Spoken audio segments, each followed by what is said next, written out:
오늘은 이혼 소장을 받은 다음 답변서 제출에 대해서 알려드리도록 하겠습니다. 본인이 받은 소장의 우편물을 보면 법원에 안내 설명서가 있습니다. 그 안내 설명서를 보면 답변서를 한 달 이내에 제출하라고 하는 문구가 표시되어 있습니다. 많은 피고들은 이런 일들이 처음 겪어보고 법원에서 그렇게 명시가 되어 나온 안내문을 보면 그 기일을 반드시 지켜야 하는 것으로 생각하는 경우가 많습니다. 하지만 그 답변서 제출 기간은 법원이 빠른 재판 진행을 위해서 명시를 해 둔 것이지 그것을 지키지 않았다고 해서 피고들한테 당장 불이익이 발생하는 것은 아닙니다. 민사소송은 답변서 제출 기간을 도과한 후 일정 기간이 지나도록 답변서를 제출하지 않으면 피고가 원고의 청구에 대해서 서로 다 인정하는 것으로 간주하고 무변론 선고 기일을 지정합니다. 여기서 중요한 것은 민사소송에만 그런 절차가 있는 것이지 이혼소송에는 그런 무변론 선고 기일 자체가 없습니다.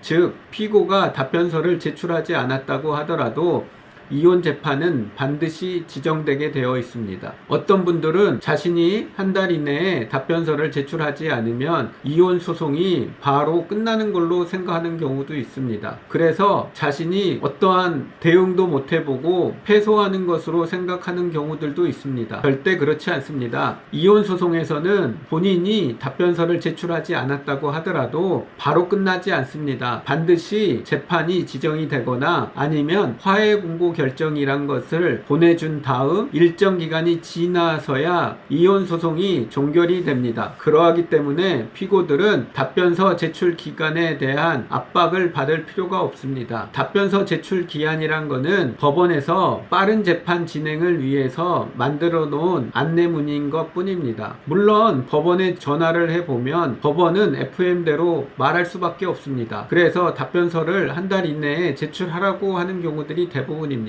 하지만 실무에서는 그렇지 않습니다. 답변서 제출보다는 본인이 어떻게 할 것인지를 먼저 생각을 한 다음에 답변서를 제출하더라도 충분합니다. 즉 어떤 분들은 답변서 제출 기간이 촉박하다라는 이유로 서둘러서 변호사를 선임하는 경우들도 있고 어떤 분들은 신중하게 작성해야 될 답변서를 촉박하게 작성하다 보니 내용이 부실한 경우도 있습니다. 제가 말씀드리고자 하는 것은 그런 부분입니다. 본인이 그 답변서 제출 기간에 촉박할 필요가 전혀 없습니다. 충분합니다. 본인이 이혼 소장을 받은 후 보통 첫 재판까지는 최소 2, 3개월 이상이 걸립니다. 그 기간까지는 본인이 충분히 숙고를 한 다음 어떤 절차를 진행하는 것이 맞습니다. 즉 답변서를 제출하는 것이 우선이 아니라 본인이 이혼을 할 것인지 안 할 것인지에 대한 확실한 입장을 결정해야 됩니다. 그리고 난 다음 그 다음 절차로 가더라도 충분합니다. 그리고 변호사를 선임한다 하더라도 한 달이라는 기간 때문에 서둘러서 결정할 것이 아니라 여러 곳을 알아본 다음 본인이 맞다라고 생각하는 곳에 의뢰를 해야 됩니다. 그래도 충분합니다. 그리고 변호사 사무실도 대부분의 경우 처음부터 구체적인 내용이 기재된 답변서를 제출하는 곳은 그렇게 많지 않습니다. 물론 의뢰인이 원하는 경우에는 그렇게 작성하는 곳도 있지만 대부분 형식적인 답변서라는 것을 보내는 경우들이 많습니다. 형식적 답변서는 아무런 내용이 없습니다. 단지 원고의 청구를 기각하고 추후 자세한 내용에 대해서 제출하도록 하겠습니다라는 내용밖에 없습니다. 그거 하나만 제출하더라도 법원에서는 아무런 문제 없이 다음 절차로 진행하게 됩니다. 즉 본인이 답변서 기간을 꼭 지키고 싶다라고 하면 형식적인 답변서를 제출하는 것이 좋습니다. 형식적인 답변서는 인터넷에 찾아보면 많이 나옵니다. 아무런 내용이 없는 그거 하나만 제출해도 상관없습니다. 하지만 그것을 제출하지 않는다 하더라도 첫 번째 변론 기일까지는 충분한 시간이 있습니다. 그 시간 동안에 충분히 본인이 숙지를 한 다음 대응하는 것이 좋습니다. 이혼 소송은 빨리 진행할 필요가 없습니다. 천천히 여유를 가지고 가셔도 상관없습니다. 물론 본인이 이혼을 원하지 않은 경우면 빨리 대처해야 됩니다. 왜냐하면 별거 기간이 길어지면은 서로에게 서로에게 좋지가 않습니다. 그러하기 때문에 최대한 빨리 이혼 소송을 진행해서 가사조사도 해봐야 하고 부부 상담도 받아야 하기 때문에 그런 경우는 답변서 제출 기간 내에 제출을 하는 것이 좋습니다. 물론 앞에서도 언급드렸듯이 형식적인 답변서만 일단 제출해도 상관없습니다. 하지만 그런 경우를 제외하고는 빨리 재판 진행을 할 필요는 없습니다. 다시 언급드리지만 답변서 제출 기간이란 거는 법원에서 빠른 재판 진행을 위해서 설정해 놓은 것이지 그 이상 그 이하의 의미도 없습니다. 그러하기 때문에 한 달이라는 그 시간에 너무 얽매이지 마시고 그 기간이 도과돼도 상관은 없습니다. 그리고 첫 번째 변론 기일 전까지 자신의 의견을 제출해도 됩니다. 일단